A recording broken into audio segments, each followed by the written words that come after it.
I did confirm with him that this email is what he wanted presented.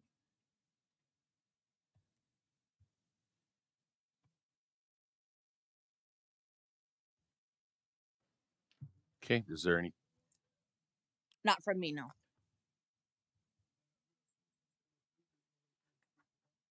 You could certainly ask. I did inform him that this hearing would still be held. Is there anyone that wishes to speak on this issue? No, nobody online? No. Okay, we will turn it to the board. If there's no other questions, what are the wishes?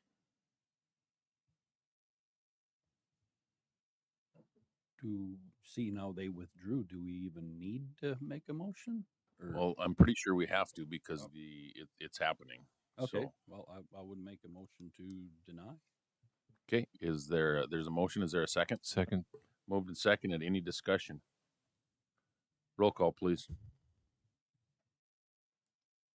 Steve? Yes. Corey? Yes. Bo? Yes. Chris? Yes. Barry? Yes. Motion carried. Thank you, gentlemen. I'll hand it over to Christy while she goes over the Menard statement. Thanks.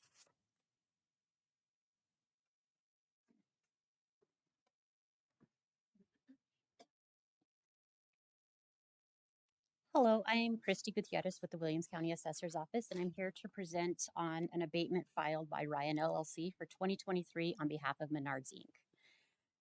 Our assessment for the property for 2023 was $29,801,430. Ryan LLC is requesting a valuation of $20,885,000, a difference of $8,946,730.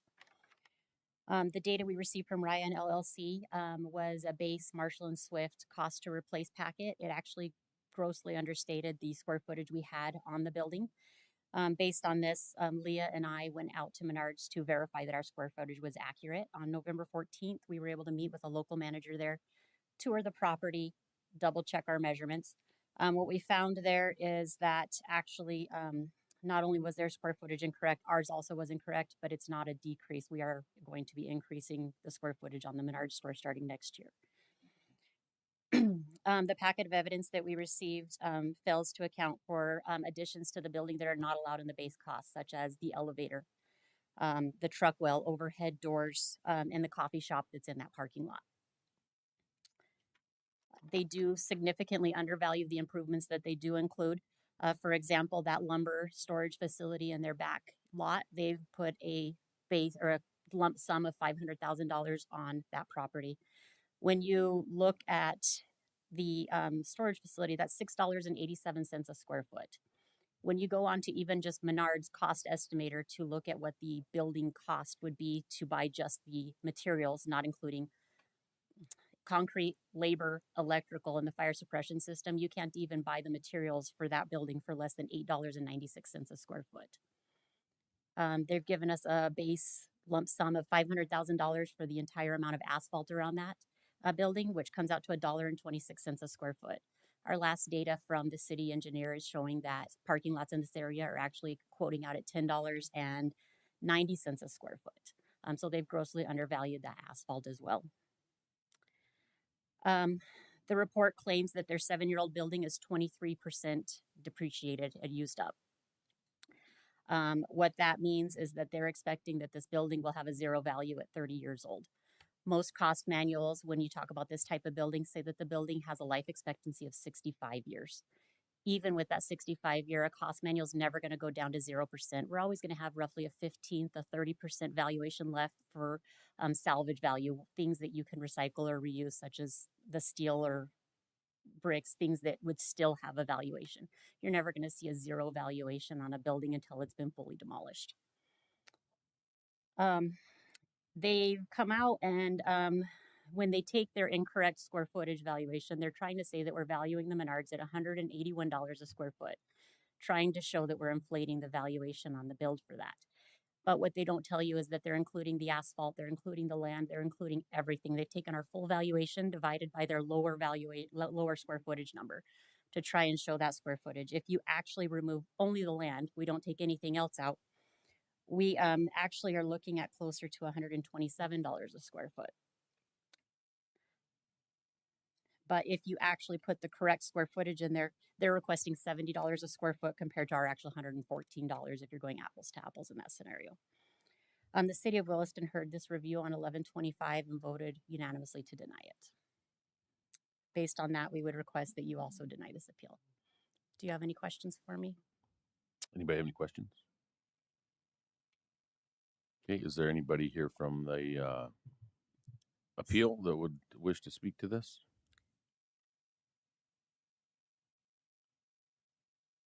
I don't see anybody racing for the mic. Okay. I guess we will turn this to the board if there aren't any questions. What are the wishes, gentlemen? I would move to support our staff and also deny this request. There's a motion. Is there a second? Second. Moved and seconded. Any discussion? Discussion? Roll call, please. Corey, Yes. Bo, Yes. Chris, Yes. Barry, Yes. Steve. Yes. Thank you. Motion carried. Thank you. Okay. Item 2, community engagement.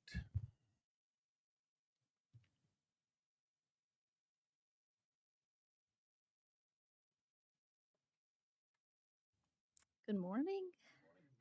Yeah, in November, you all approved moving forward with working with our other communities within the county to see if they had interest in applying for a Rural Catalyst grant program that is put forth by the Department of Commerce from the state. And whether or not there would be interest in Williams County providing a match for any of those applications. Just as a reminder, the Rural Catalyst program, again administered by the state, is for communities with 4,500 people or less, and then a specific amount of money is reserved for those with 1,500 people or less. And projects have to focus on community development, economic development, community vitality, quality of life, things like that. So it did put out kind of a pre-application for our entities that fit both the criteria of the program as well as the initiatives from our 1% sales tax. And we had 2 applications come in, one from the city of Granora and one from the city of Tioga. These pre-applications were reviewed by the Finance Committee, which made the recommendation that is in front of you today. There's a group of youth in the city of Granora that are looking to construct a skate park. And if they are able to fundraise to get that put together, the city will help them with land and long-term maintenance of that facility. And then in the city of Tioga, they're looking to build a new turf softball field.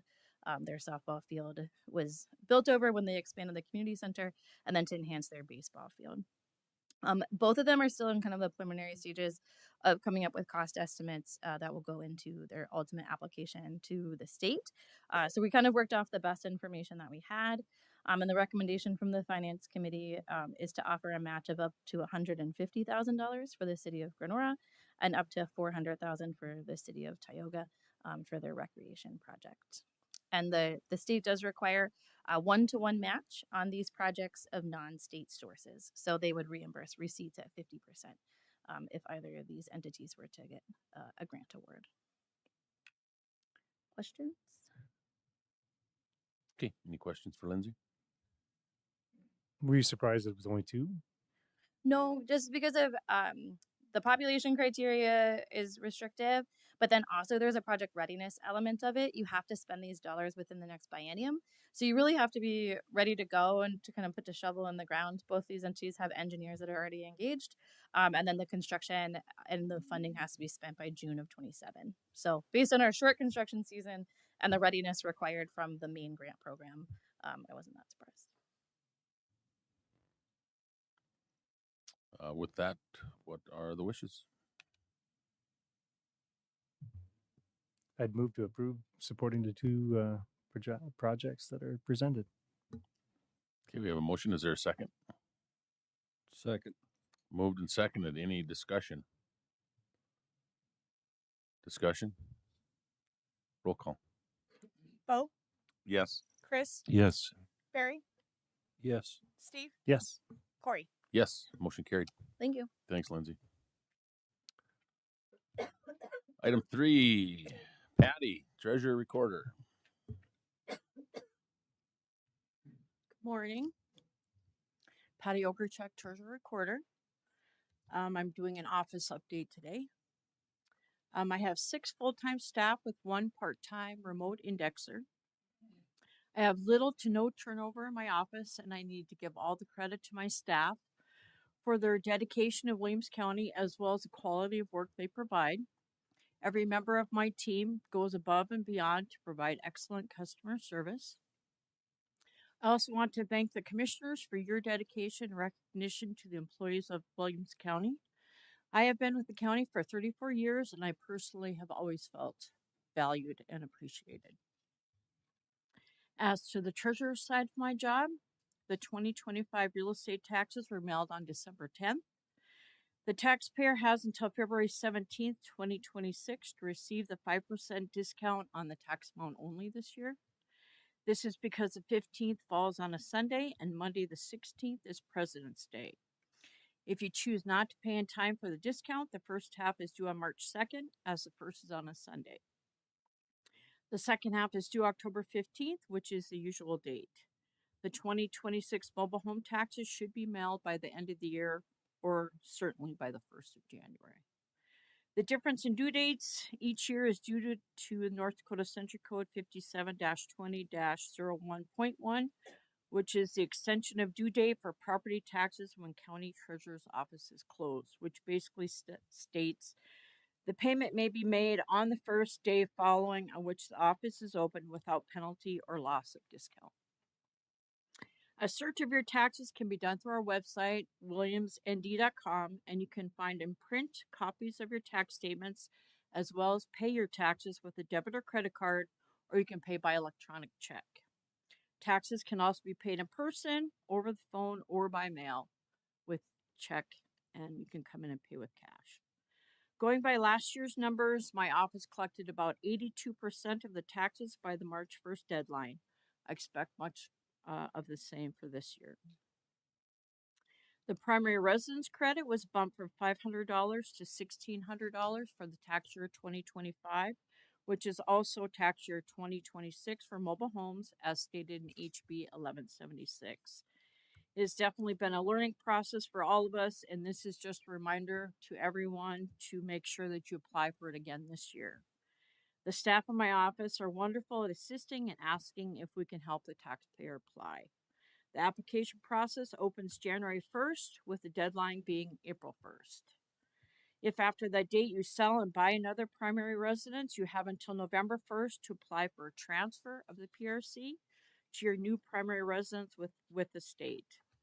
The state did have a special application window for the 2026 mobile homes from July 14th through September 1st of this year. They will need to apply again for the 2027 mobile home taxes in the normal application window, which is from January 1st to April 1st. Property taxes are truly a collaborative effort across all offices, and the process runs much more smoothly thanks to everyone's contributions. All the revenue for the county comes through my office. As a treasurer, I also invest money on behalf of the county. The Federal Reserve has dropped interest rates 3 times in 2025, but as far as investments go, the rates are still very good, especially compared to where they were after COVID. You do all get a list of the cash balances in the financial report that Christy sends you every month, which lists the balance in each financial institution. The investment policy that we follow is North Dakota Century Code 21-06-07, which is political subdivisions may invest funds.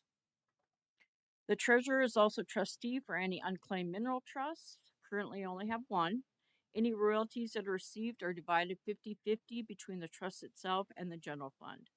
This is North Dakota Century Code 38-13.1-01, which is trust for unlocatable mineral owners.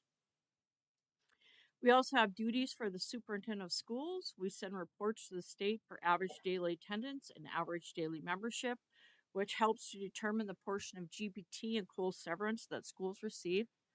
This information is provided by the school districts. I also have all of the old school records for those school districts that no longer exist. And if someone needs a high school transcript, for example, they can call my office. On the recorder side of my job, one thing that I'm very proud of is that Williams County is fully indexed and digitized from patent to present day. patent being the late 1800s. That means that any record or document can be found by searching by name, document type, or legal description. Williams County is one of the few counties in the state, if not the only one, that has that capability. This was made possible by the Document Preservation Fund that was set up by the legislature. $3 from every document recorded goes to that fund and is to be used for document preservation purposes, which made this possible. Our records can be accessed by coming into the office and using the public workstations, which are free, or by using our online platform, which is idocmarket.com. You must get a subscription to use that platform, which is $5 for a daily pass or $15 for a monthly pass. Any copies that are made, whether in the office or online, are $1 per page. For 2025, the average amount of daily subscriptions was around 160 a month, and the average monthly subscription was about 500. Property fraud and notary fraud are becoming more prevalent in today's world. Williams County does provide a service called Document Alert, which is a free service that sends an automated email alert anytime a document is recorded in our office using your name or property's parcel number. This is one way to help protect against property fraud and safeguard personal information. You would need to start by setting up a free account at idocmarket.com. Once you set up an account and log in, you can create alerts based on parcel number, grantee name, or grantor name. There are probably going to be more programs and software available soon that we may need to look at to help combat these types of fraud. We have recorded over 11,000 documents in 2025, which is over 1,000 more documents than we recorded this time last year. And e-recording or electronic filing of documents is now about 40 to 45% of all documents recorded. The last thing I have to talk about is the wills that we have. For a $10 fee, wills can be deposited in the recorder's office for safekeeping. We have proactively started indexing all the wills we have into our recording software. So far, we have indexed over 1,500 wills. There have been talks in meetings and at conferences about having a central database for all the wills in the state. So we've gotten a jump on that by entering the names and dates of all those wills that have been submitted to our office. In 2017, we did send several wills to the State Historical Society, and those wills were dated from about 1904 to 1933. So everything we have now would be newer than 1933. And that's all I have for you today. Any Great. questions? Anybody have questions for Patty? Patty, that's all really impressive. Thank you also for Yes. 34 years of dedication to serving our county and our people. Thank you so And much, a great Patty. place to work. Thank you. Thank you. All right. Where are we at? Looks like we're at the county administrator, unless we missed somebody. Didn't miss anybody, did we? Nope. Helen, you're up.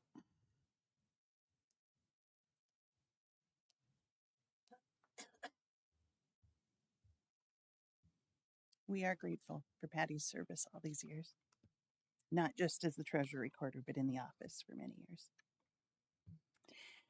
All right, position report. You see we have no open positions, but we do have a couple of appointments to make. First, unlisted, but part of our normal end of December work is that we do reassign the morgue duties. And so Fulkerson Funeral Home has been taking care of morgue duties for 2025. And so I will be asking that you appoint Coughlin Funeral Home to be our designated morgue in 2026. So it will be 1/1/26 through 12/31 of 26. And then we do have a practice here of alternating who the coroner is, but there's also a term assigned to the coroner seat. And so Kurt Beatty has been acting as the coroner for all of 2025. We will appoint today Seth Coughlin to be the coroner, 1/1/26 through 12/31 of 29. That is the designated term, but I do expect that Seth will resign at the end of 26 and we will appoint Kurt. Not only do they they're willing and able to do the work for us, but then also it is on call really all of the time to be the coroner, and so they appreciate alternating years and having a year in which they aren't on call for us. We do provide compensation to these individuals for doing the work, and of course their work as funeral directors makes them uniquely suited to be able to do that work for us. In addition to those two appointments, we also have appointments to make to the water board. We have 2 open seats and we had 2 applicants. Corey Perizic, who currently holds seat 3 with a term 1/1/26 to 12/31 of 28, has asked to be reappointed or has been indicated his willingness to be reappointed. And Drew Pocus chose not to reapply, but Jonathan Olson submitted for appointment. So I would ask that you approve the appointment of those 2 water board members, the coroner, and the morgue.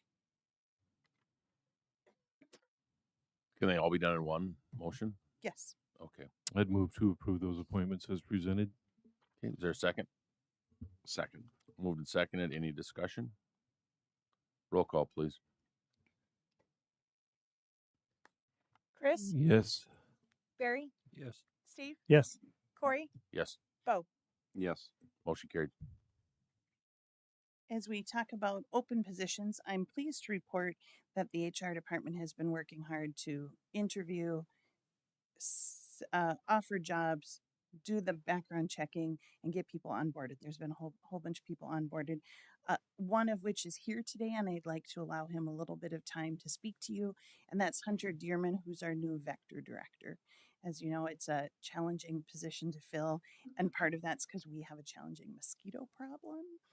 And so I'll give Hunter just a minute to update the board a little bit on where he comes from. Yesterday was his first day, and so don't ask him a lot of questions about what we're doing and what we have going, because he's not ready for that yet, but he'll get there. Did great on mosquitoes yesterday starting.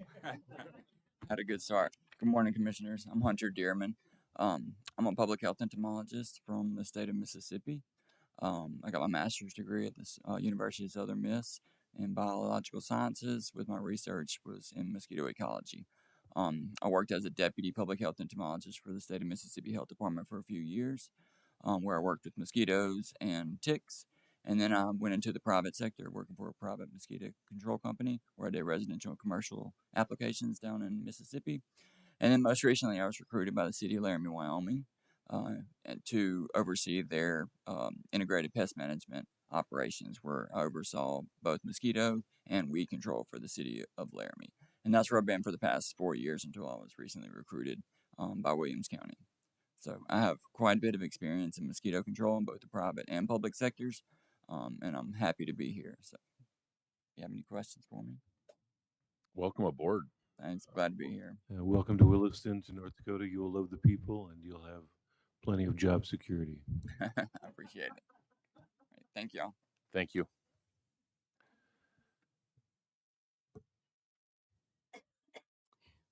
On other news related to director positions, if you remember, Dennis Nelson has provided us his retirement notice, and it was our intention to fill 2 different positions, one a county highway superintendent and one an engineering department director. And we did complete interviews for those positions in the last couple of weeks. We made job offers last week, and then Dennis helped make those announcements yesterday.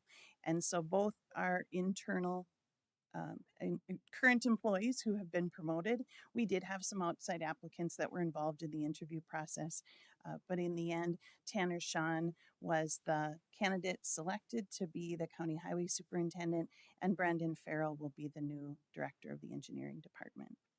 So they will work alongside Dennis now over the next 6 months or so, as Dennis transitions to retirement and they transition into those roles. Of course, HR Director Holly Snellings and I will, and Christy Hansen, our finance director, will all work closely with them to help as we evolve what was 1 position into 2. Any questions for me on any of that? All right, portfolios.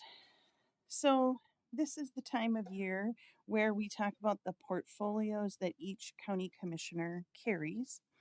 With this change to the, with really an addition of a department head, I suggested a change here on the portfolio list that came out with your agenda. This has been our process over the past, I don't know, 8 years or so.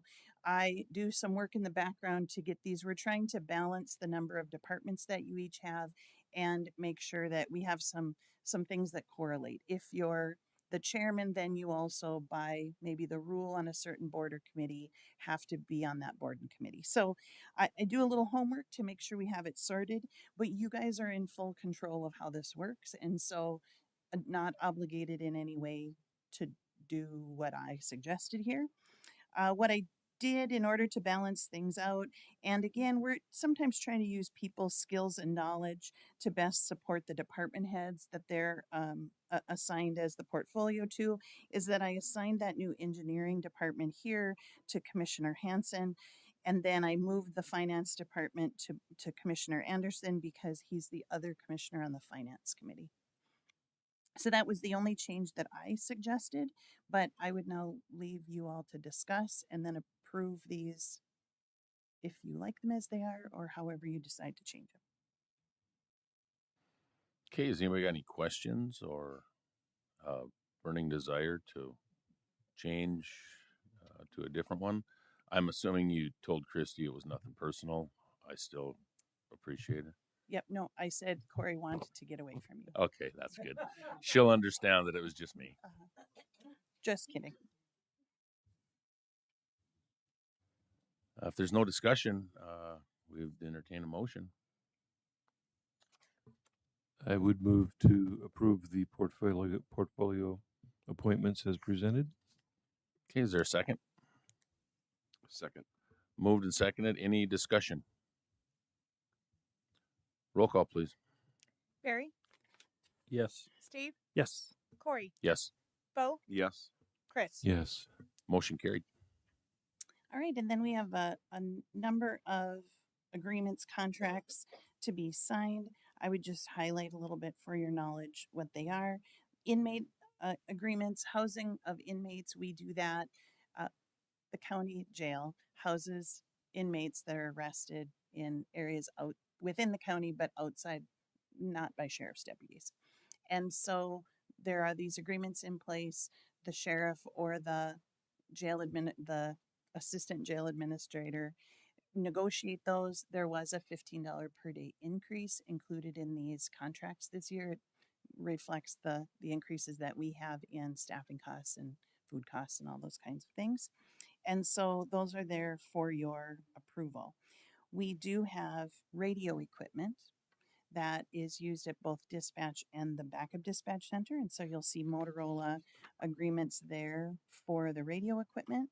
There is a backup system that we use to back up some of our emergency response equipment at dispatch. You'll see that contract there. We have a ongoing arrangement with Eide Bailey to do our audits. We have that agreement for your approval. And then EAPC, there's a change to the agreement. This is for the infirmary project. Let's make sure I got them all. I believe I did. Any questions about any of those for me? We just need your approval for the chairman to sign. No, I don't believe so. We can do them in a lump sum. Yeah. Yeah. Okay. What are the wishes? I'd move to approve these contracts and authorize chairman to sign. Is there a second? Second. Moved and seconded. Any discussion? Roll call, please. Steve, Yes. Corey, Yes. Bo, Yes. Chris, Yes. Barry. Yes. Motion carried. Just a quick update on the leases that we're engaging in leases with all of the those 5 primary tenants out at the fairgrounds. I'm pleased to report that I was able to go to the Bowman Club meeting last week, and their attorney, Kent Ryerson, was there. And ahead of that meeting, he and I were able to spend a little time going through the contract. And so it was a nice exercise to affirm that the work our legal team and I have done on ours, vet it through the opponent, if you will. And so he suggested a few changes, which in the end we thought made sense. We'll incorporate that into all of the other proposed leases. They have their annual meeting on January 8th. And so I'm hopeful, because their attorney is engaged on their board, we were able to be there together and have a conversation. I'm hopeful that that will be the first lease will get signed, and that might be at your second meeting in January. So that feels like good progress. Good. And then hopefully the others will sort of fall into line with some reassurance that somebody with an attorney involved feels good about them. Great. Thank you for the work on that. Yeah. One quick question. Yeah. Can you email each one of the commissioners the portfolio list? Yes, and I'll send it out to staff as well. Okay, perfect. Thank you. Okay. You got anything else? I don't. No. Anybody have anything else for the good of the order? Okay. Looks like we are adjourned. 8:37.